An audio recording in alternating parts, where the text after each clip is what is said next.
Hallo, is Maurits van Heerden en Marinda van Heerden van Open Woordbediening. Ons is besig om te kyk na die boek Openbaring en spesifiek vanuit die oogpunt uit van of die benadering om te sê wat lees ons daar en wat staan daar geskryf. Ek hoop dit is sal vir julle net so 'n groot seën wees soos wat dit vir ons is. Goed, daar is vreeslik baie of hele klomp nuwe vertalings en van die Bybel vanuit die ou geskrifte uit na ons taal toe, maar ek verkies om die 53 Afrikaanse vertaling te gebruik. En dan in sinkronisasie met die King James version wat die Strong's verwysings het, te vat sodat ek altyd kyk dat ek so akkuraat as moontlik na u toe oorkom. Die verdere ding is om seker te maak, ons kry 'n skerp omlynde beeld. En om dit te doen, gaan ons stop en soms so bietjie net stoei met die skrifgie en dit wat ons sien, sodat ek vir u kan wys wat ek sien wat daar geskryf staan. Daarom het ons nodig om ons harte, ons verstand en ons ore tot beskikking van die Heilige Gees van die Here te stel, sodat ons die openbarings geskryf kan kry op ons harte. Nou ek is oorspronklik oortuig dat die Bybel gegee is deur God om ons ingelig te hou. Nie om vir jou 'n stel wette te gee of vir jou te sê jy gaan geklap word nie. Maar eerder, ekskuus tog, vir God is jy individu, mens, geliefde, is jy 'n prioriteit. En dis vir hom 'n prioriteit om vir jou te laat weet wie hy is, maar ook dat jy kan weet wat gaan gebeur. En dat beëindig besig is om jy so. Kom ons vra net, Here, sal U met ons spreek deur die Heilige Gees en ons vra dat ons harte op U gerig sal bly. Help ons om te fokus op U Vader en op U Gees en help ons om te hoor wat die Gees aan die gemeente en die lede van die gemeente wil oordra. Openbaring sover is 'n opsomming of poging om 'n vinnige aanstip te gee net van dit wat reeds behandel is en wat jy kan kry in die ander afleweringe van hierdie reeks. Hoofstuk 1 praat hoofsaaklik oor wie die skrywer en wie is die aantekenaar en wat is die illustrasies en vertellings wat plaas gaan vind. Dit sê wie is teenwoordig. Hoofstuk 2 stip die briewe aan die eerste 4 gemeentes aan. So verstaan nou net dat daar 7 gemeentes alreeds in Asië. Hulle is nie georden of bymekaar gemaak of word nie genoem in die Bybel as sekere denominasies nie. Maar daar is 7 aparte plekke en hulle is apart omdat hulle op verskillende en anderste plekke voorkom as net in enkele gemeenskaplike hoofkantoor soort van dan. Nou, hoofstuk 4 dan praat van, sê, in die eerste sin sê dit gaan 'n profetiese boek raak. Nou luister, hoofstuk 3 is basies, hoofstuk 2 en 3 is die enigste plekke waar die kerk in Openbaring voorkom. En daar word dit genoem die gemeentes, die versamelings. Daar word gepraat met die versamelings. Maar hoofstuk 4 sê, wat moet hierna gebeur? Nou hierna van wat? Wat moet gebeur na die kerkere, met ander woorde? En die eerste ding wat ons hier sien, wat is 'n pragtige gedetailleerde beskrywing van die raadsaal van God, van sy troon, die vergaderplek van die nuutgevonde koninklike ras wat uit Jesus voortkom. Want die Bybel sê, Jesus het ons gemaak, priesters en konings vir sy God en Vader. Wie is teenwoordig aan hierdie plek? Daar is een op die troon, dis 'n uitgeleese geselskap, die top van die ewigheid. Daar's 24 ouderlinge, daar's 7 vuurvakkels wat die 7 geeste van God is, of die 7 dimensionele Heilige Gees is daar teenwoordig aan elkeen van sy 7 dimensies. Daar's 4 lewende wesens rondom en in die middel van die troon. En dan in hoofstuk 5 het ons gesien, daar's 'n boekrol in die regterhand van God, wat die regterhand is die hand wat seën, of die plek is waar die seën in is, wat verseël is met 7 seels. Dis voorop en agterop beskryf. Ek het tot die gevolgtrekking gekom en ons behoort tot die gevolgtrekking te kom dat hierdie boekrol wat God in sy regterhand hou, die titelakte van die aarde is. Goed, so ons moet kyk, Openbaring 6 vers 1, onthou hoe dat wanneer die titelakte van die aarde oopgemaak het, is daar 'n natuurlike verwagting by die mens, dat dit wat nou gesê gaan word, iets met die aarde te doen moet hê. Dis nie van toepassing op die hemel nie, right? En ek het gesien toe die lam een van die seels oopmaak, en ek het een van die 4 lewende wesens hoor sê, soos die geluid van 'n donderslag, kom kyk. En ek het gesien en kyk, daar was 'n wit perd. Hy wat daarop sit, het 'n verbond, het 'n boog, en aan hom is 'n kroon gegee. En hy het uitgegaan om as 'n oorwinnaar en om te oorwin. Nou, stop net so 'n bietjie hier. Hierdie is nie Jesus Christus nie. Want hy wat daarop sit het 'n boog. Nou die boog is nie noodwendig net 'n wapen nie. En dis definitief ook 'n Cupido hierdie nie. Maar die boog is 'n teken daarvan dat daar 'n verbond is. So hy kan kom met 'n verbond is aan hom gegee. Right, hy het dit. Aan hom is 'n kroon gegee. Aan die ander woorde, hy het 'n koningskap en 'n baie hoë heerskappy posisie gehad.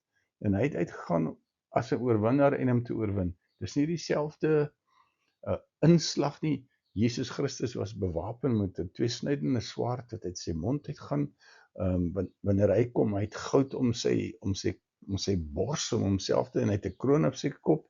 Hierdie ouetjie het ook 'n kroon, maar dis nie Jesus Christus nie, want hy gaan uit in die tyd toe die laaste 7 jaar van die aarde se bestel en die mense bestel op aarde plaasgevind het. En hy kom nie. Hy gaan uit om te oorwin. Hy kom nie om sy oorwinning of sy kroon op te neem nie. Verstaan nie?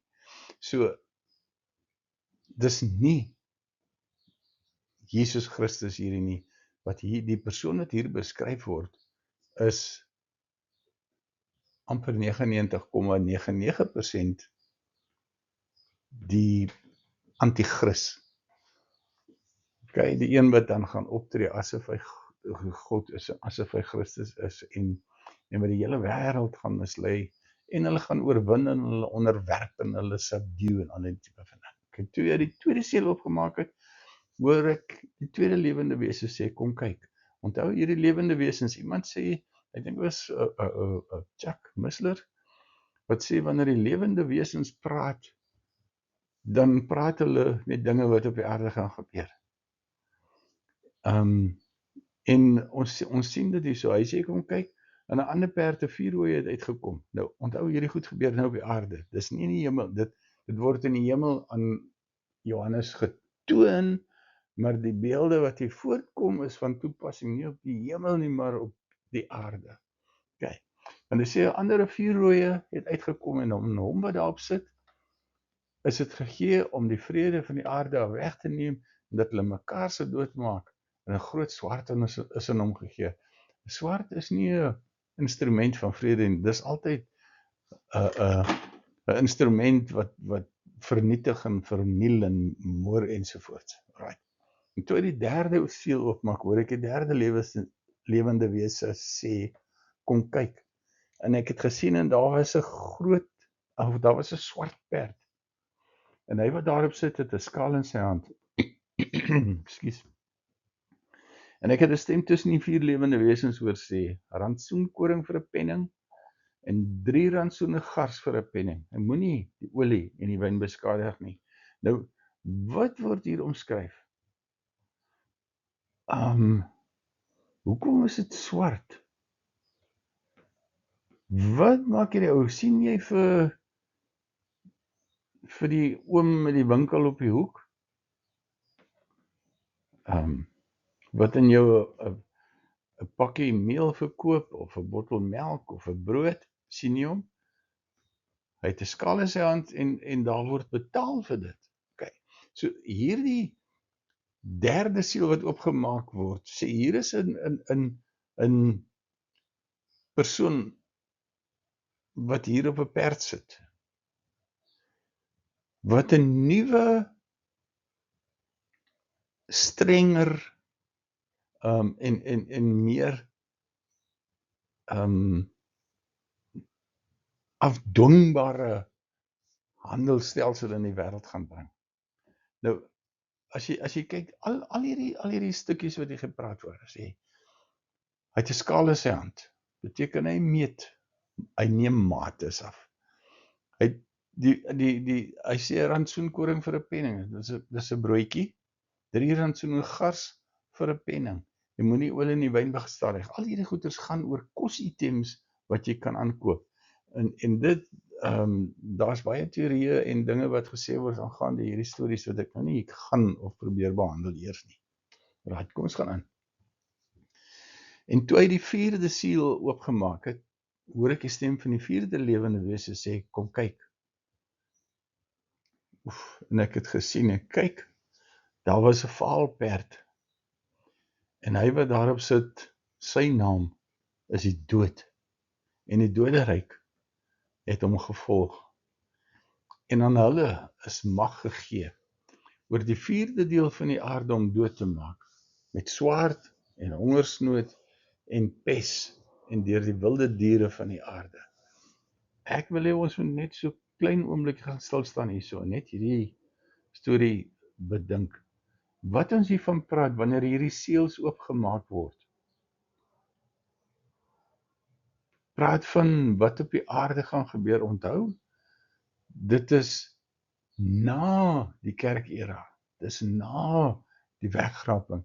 Met ander woorde, wat hier beskryf word, is nie die dinge wat ons nou mee bekend is nie. Daar's miskien reeds word die skaling goed gebruik en wat die mense maak en vir die ouens wat so 'n bietjie ouer is al wat hierdie goed dophou.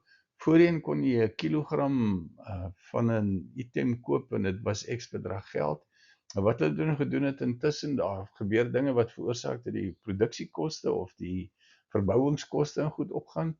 En in plaas daarvan om net die prysverstelling te doen, het hulle gegaan, hulle verminder die hoeveelheid wat jy kan koop en die prys gaan op. Alright, so dis die hele nuwe stelsel wat al reeds in die gang is, maar ek dink hierdie ding gaan totaal hand uitdruk.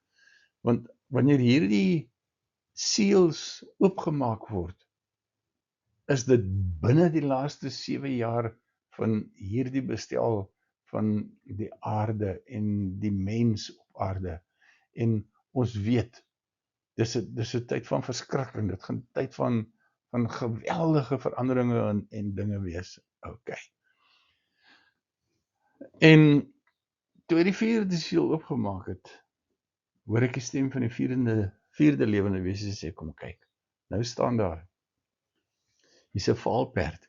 Nou die oorspronklike geskrifte sê, dis nie so 'n vaalperd soos wat ons dit hier sien, maar dit lyk eerder na 'n perd wat groen en vaal is en besig is om verrotting in sy liggaam te hê as gevolg van wonde wat hy opgedoen het. Hy's gekneus en die groenigheid kom uit hierdie wonde, die vlekke en die stampe en goed uit. Nou, dis 'n geweldige beskrywing en goed. En jy kan sien hoekom ook. Want hy wat daarop sit, sy naam is die dood.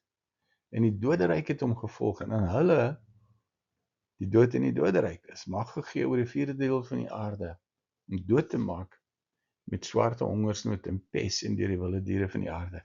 Nou hierdie gedeelte is geliefdes, ek het gesit en gestoei met dit en gesien, maar dit wat hier gebeur en dit wat hier gesê word nou, is nie so uniek of so erg soos wat 'n mens kan dink nie, want ons het al reeds gewoond aan 'n soortgelyke ding. Was hierdie perd nou vrygelaat in 'n vorige tyd en ons sien net die uitwerking van dit nou?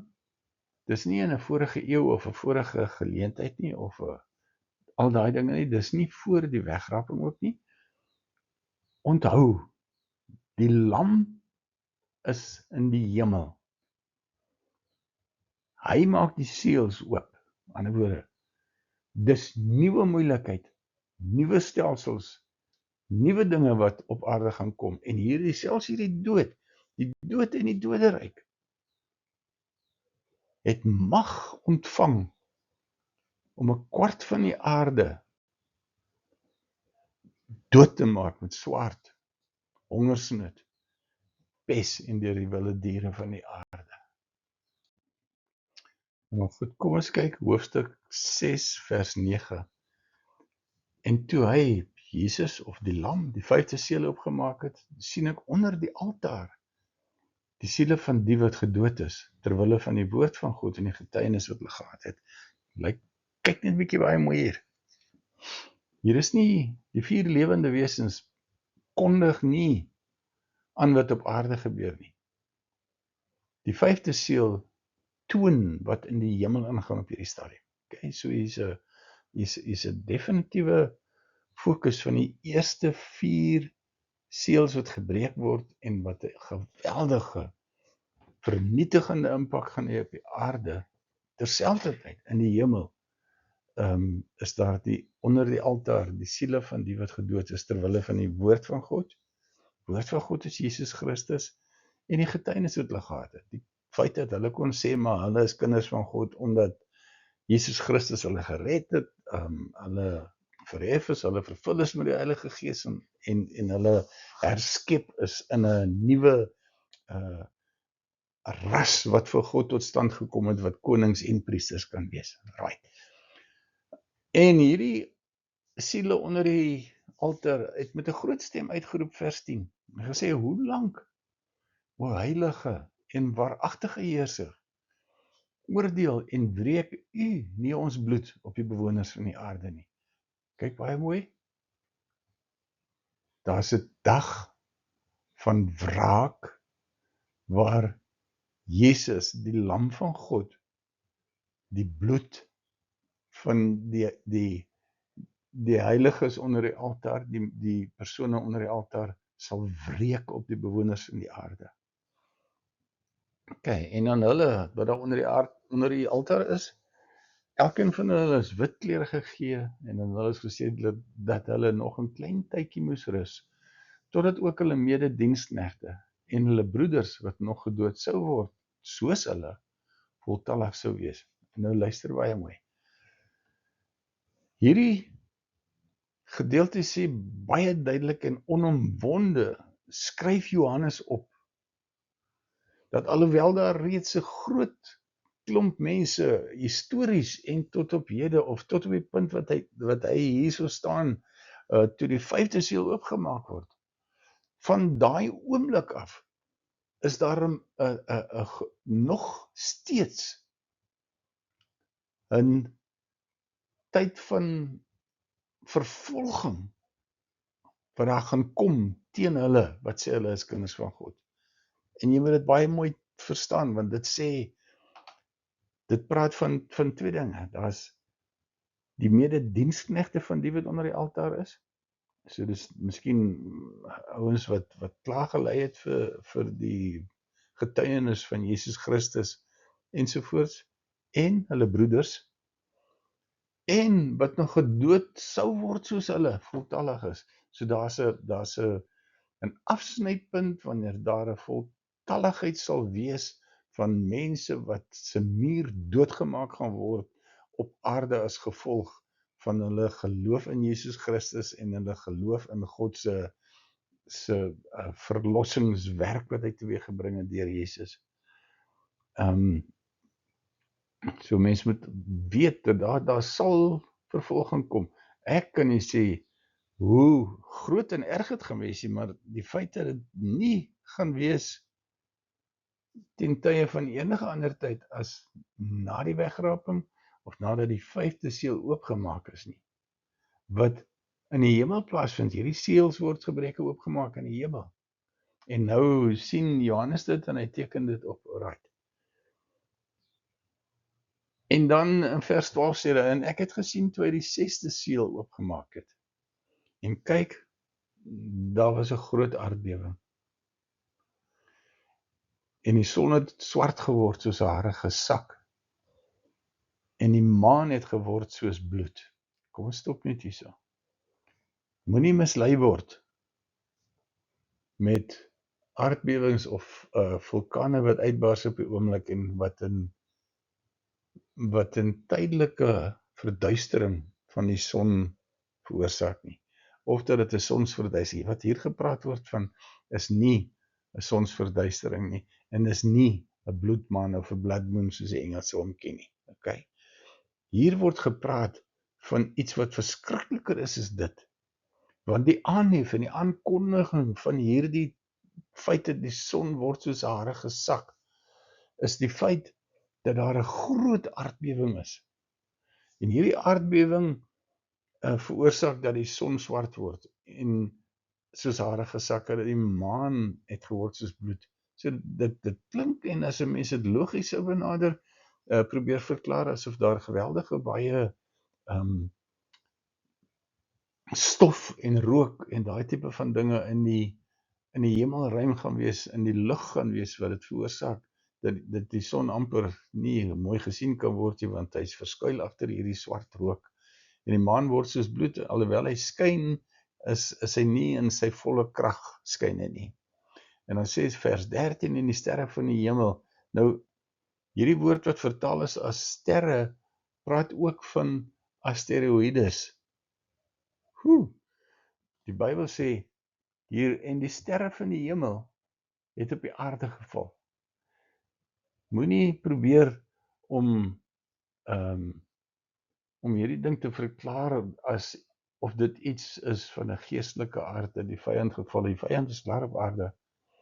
Hierdie sterre Astarte, dit praat fisies van ons gaan in 'n of die aarde gaan binne in 'n area in beweeg waar dit lyk asof die sterre van die hemel op die aarde val. Dit gaan 'n meteorite show wees wat groter is as enige iets wat ooit gesien is op aarde. In die Bybel omskryf dit so, dit sê dit lyk soos 'n vyeboom. Die hemel is soos 'n vyeboom wat deur 'n groot wind geskud word en die navye laat afval. Toe. En die hemel het weggewyk soos 'n boek wat toegerol word. Ja, is dit nie erg nie? Is dit nie 'n beeld van verskrikking nie? Die Bybel sê en al die berge en die eilande is uit hulle plekke versit. Nou hier het ek gesê, ek het 'n begeerte gehad op 'n stadium om sekere eilande en goeders te gaan bly hier in aan die ooskus van Afrika, daar naby die Ewenaar. Maar toe ek hierdie storie lees, toe sê ek, Kona, ek wil nie graag daar gaan bly nie. Wat se kans het jy wanneer jy sit op 'n eiland of jy bly hoog op die berge of tussen die berge en skielik begin al hierdie goeders insak en inval en dit word uit hulle plekke uit versit. Dit sê hulle fisiese posisie of hierdie storie wat besig is om plaas te vind wat uitspeel op die aarde nou veroorsaak dat die eilande versit. Met ander woorde, hulle sit nie meer op dieselfde plek. As die GPS-koördinate goed verander, want daai eiland skuif.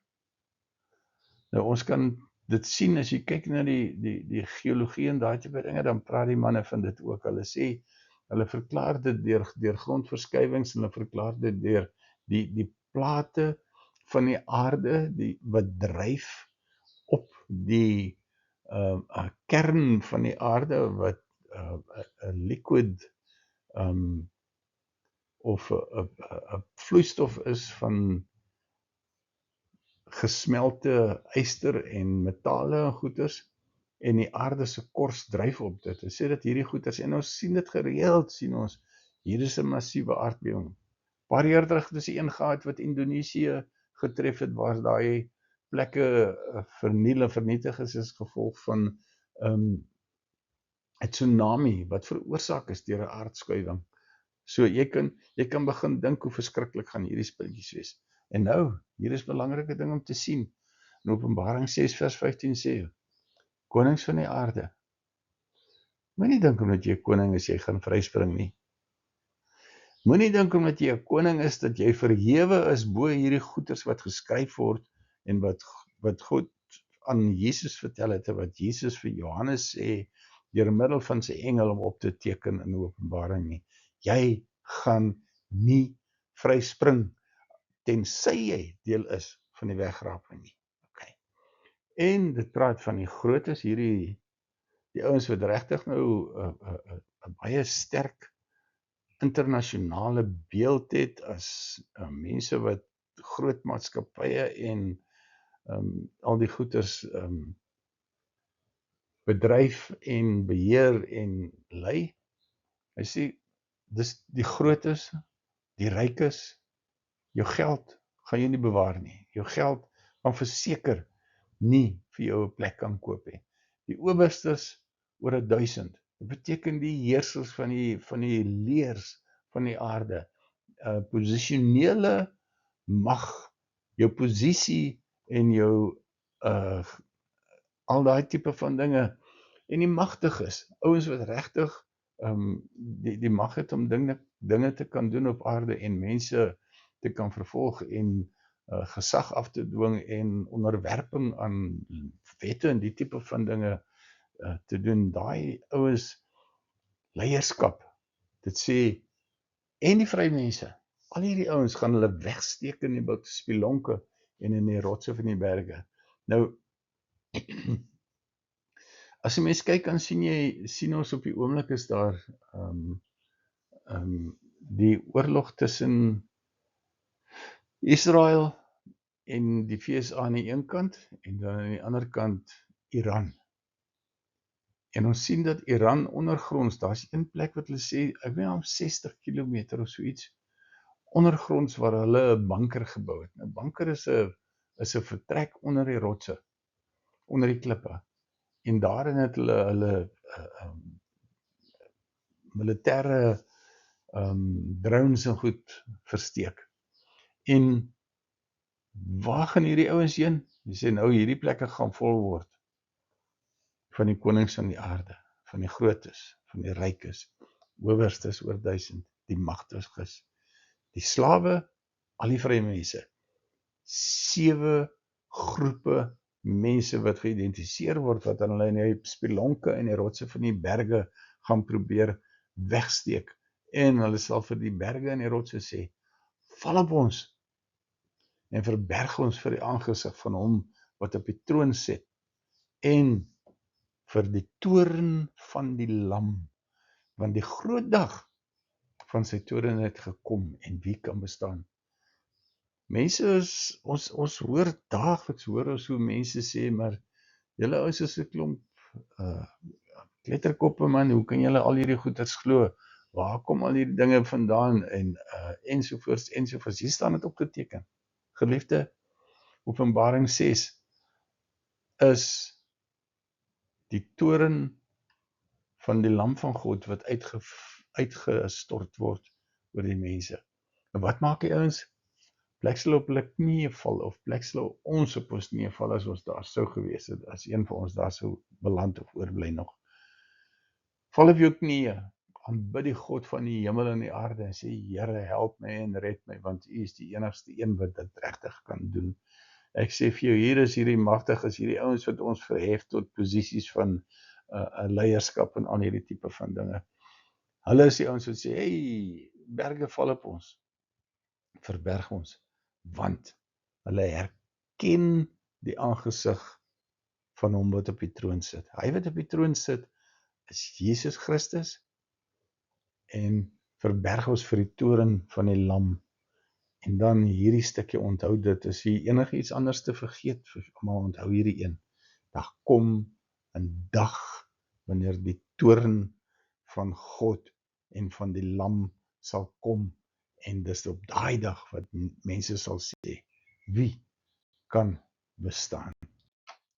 Nou ons vorder redelik fliks, dink ek, maar daar is baie nog oor wat ons moet bestudeer, en daar is sulke geweldige goed, dit raak, dit is, dit rem aan 'n mens se gees wanneer jy al hierdie goedes lees en verstaan, en ek kan nie onaangeraak bly terwyl ek hierdie skrifte en hierdie oordeele en goeders lees nie, want ek kan nie losstaan daarvan nie, terwyl daar van my geliefdes op aarde is, en vriende, en al die goeders is nie, maar in elk geval, as daar iets is wat jy graag wil deel aangaande hierdie lesing, hoofstuk 6, kyk hier onder is 'n e-posadres, wat lees open my woord by gmail.com of @gmail.com, dis open my woord @gmail.com, stuur vir my 'n dingetjie daar, 'n boodskap, en laat ek hoor wat in jou hart ingaan, en wat jy kry uit hierdie ding uit, want die kollektiewe openbaring van openbaring word groter, soos elke individu sy openbaring lees. Die seën van die Here is op elkeen, en Vader, ek bid dit uit die harte en die ore wat hierdie lesing gehoor het, en wat dit lees, en wat luister daarna, dat jy hulle sal seën met u insig, en u vermoë, en die Heilige Gees in die dimensies van sy wysheid met ons sal wees, en ons sal insig voorsien. Ek bid dit in Jesus se naam. Amen.